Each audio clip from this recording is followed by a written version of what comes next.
திருமுருக கிருபானந்த வாரியார் சுவாமிகள் எழுதியருளிய 100க்கும் மேற்பட்ட புத்தகங்களை குகஸ்ரீ வாரியார் பதிப்பகத்தார் வெளியிட்டுள்ளனர். அவற்றில் பெருவாரியான தலைப்புகளுக்கு 50% விலை குறைப்பு செய்திருக்கிறார்கள். அன்பர்கள் இந்த சந்தர்ப்பத்தை பயன்படுத்திக் கொள்ளுமாறு கேட்டுக்கொள்கிறோம்.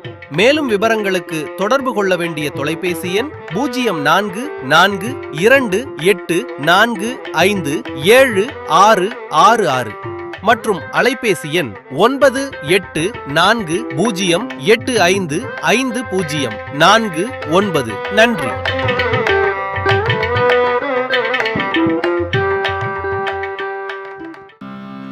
முருகையா பிள்ளை, சிவஞானாம்பாள், குமரகுருதான 3 குழந்தைகள். ஒரு நாள் அந்த பெண் குழந்தை ஓயாம அழத் தொடங்கி அதனுடைய துன்பம் தாங்க மாட்டாமல் சுவாமியுடைய பத்தினியார் பெருமை இவரை வணங்கி, சுவாமியை கொஞ்சம் திருநீர் பூசுங்கள், குழந்தை இடையறாது அழுகிறது என்றார்.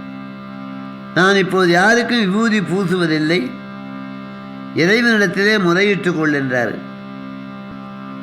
சிறிது நேரம் பொறுத்து ஒரு காஷாயம் தரித்த ஒரு மகான் வெளியே இருந்து உள்ளே வந்து அம்மையாரிடத்திலே குழந்தையை வாங்கி திருநீர் உடம்பு முழுக்க பூசி குழந்தையை அம்மையார் கையிலே கொடுத்து வந்த வழியே போய் மறைந்து விட்டார்.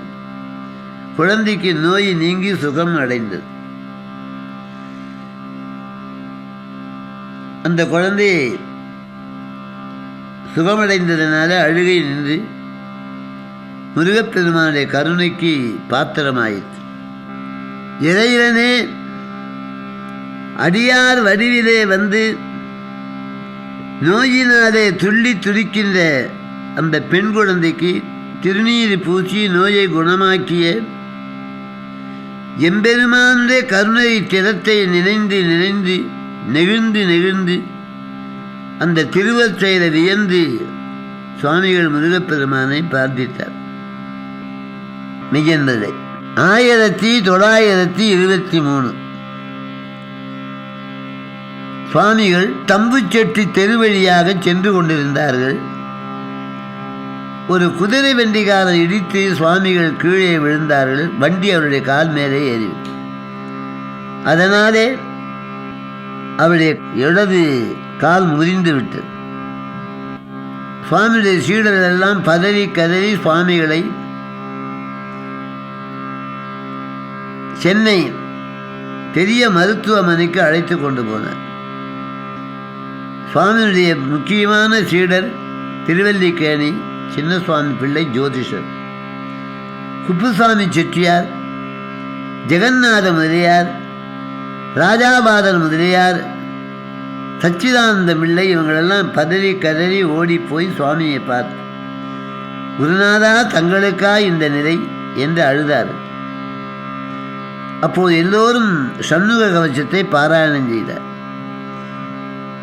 திருவல்லிக்கேணி ஜோதிஷம் சின்னசுவாமி பிள்ளை, அவர் மனைவியார் இடையராது சண்முக கவசம் பாராயணம் செய்தார். அப்போது சின்னசுவாமி பிள்ளையினுடைய கனவிலே சுவாமியுடைய பாதத்திலே அந்த இரும்பு முறிந்த இடத்திலே 2 வேர்கள் உராகுவது போல கண்டார். பாம்பன் சுவாமிகள் ஆண்டவனை என்ன வேண்டிக் கொண்டாரோ யாருக்கு தெரியும்? கணவன் மனைவியும் பேசி கொண்டது யாருக்கு தெரியும்? அப்போது வானத்திலே மிக பிரம்மாண்டமான தோகையை விரித்து மயில் ஆடுவதை கண்டார்.